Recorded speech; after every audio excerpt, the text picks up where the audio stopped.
Mẫu câu giao tiếp tiếng Lào bố mẹ cần nắm để trò chuyện với trẻ nhỏ. Phần 2. Con lấy cái điều khiển giúp mẹ được không? ลูกเอารีโมทให้แม่ได้บ่ Mang giày của con vào đi. ใส่เกิบแม่ลูก Con đi lấy ba lô đi. ลูกไปเอากระเป๋าแม่ Con lấy sách đi. ลูกเอาปื้มแม่ Con chia cho mẹ một ít nhé. ลูกบันให้แม่น้อยหนึ่งเด้อ Con có thể chia cho em được không? ลูกสามารถบันให้น้องได้บ่ Lại đây nào để mẹ chải tóc cho con. มานี้แม่หวีผมให้ Lại đây nào để mẹ buộc tóc cho. มานี้แม่มัดผมให้ Con có cần giúp gì không? ลูกอยากช่วยหยังบ่ Mẹ giúp con một chút được không? แม่ช่วยลูกน้อยหนึงได้บ่ Con lấy giúp mẹ một tờ giấy ăn được không? ลูกเอาเจี๊ยทิชชู่ให้แม่ได้บ่ Con muốn dùng thìa hay nĩa? ลูกอยากใส่บวงหรือใส่ซ้อม Mẹ hát một bài được không? แม่ห้องเพลงได้บ่ Mình vào phòng khách nhé.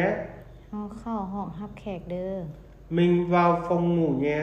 เฮาเข้าห้องนอนเด้อ Con đau không?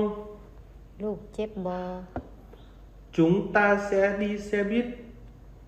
เฮาสิไปรถเมล์ Con muốn đi siêu thị với mẹ không?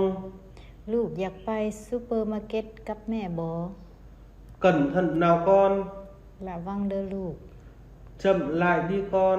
ช้าๆแม่ลูก Ăn chậm thôi con. กินช้าๆลูกเด้อ Nhìn kìa con.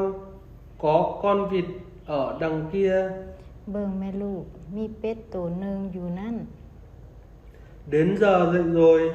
ฮอดโมงตื่นแล้ว Ra khỏi giường thôi nào. ออกจากเตียงแม่ Con đánh răng chưa? ลูกถูแค้วแล้วบ่ Con rửa mặt chưa? ลูกล้างหน้าแล้วบ่ Con đang làm gì đó? ลูกกำลังเฮ็ดหยัง Đừng làm vậy con. บ่ต้องเฮ็ดแบบนั้นลูก Đừng nói vậy. บ่ต้องเว้าแบบนั้น Nếu con làm vậy mẹ sẽ thấy không vui đâu. คันลูกเฮ็ดแบบนั้น แม่สิบ่พอใจ Con làm thế này này. ลูกเฮ็ดแบบนี้เด้อ Làm theo mẹ.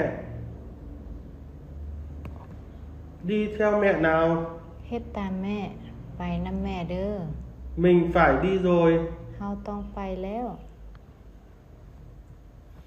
Mình phải về nhà rồi.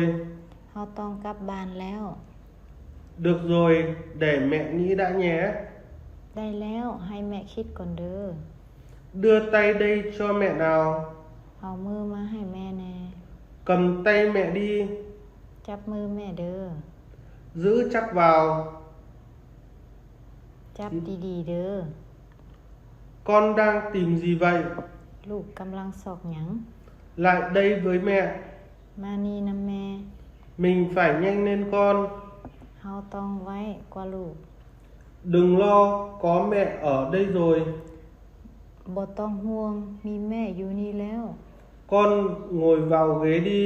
ลูกนั่งตั้งแม่ Con đi trước đi. ลูกไปก่อนแม่ Đợi một tí nào. ถ้าเบิดหนึ่งดู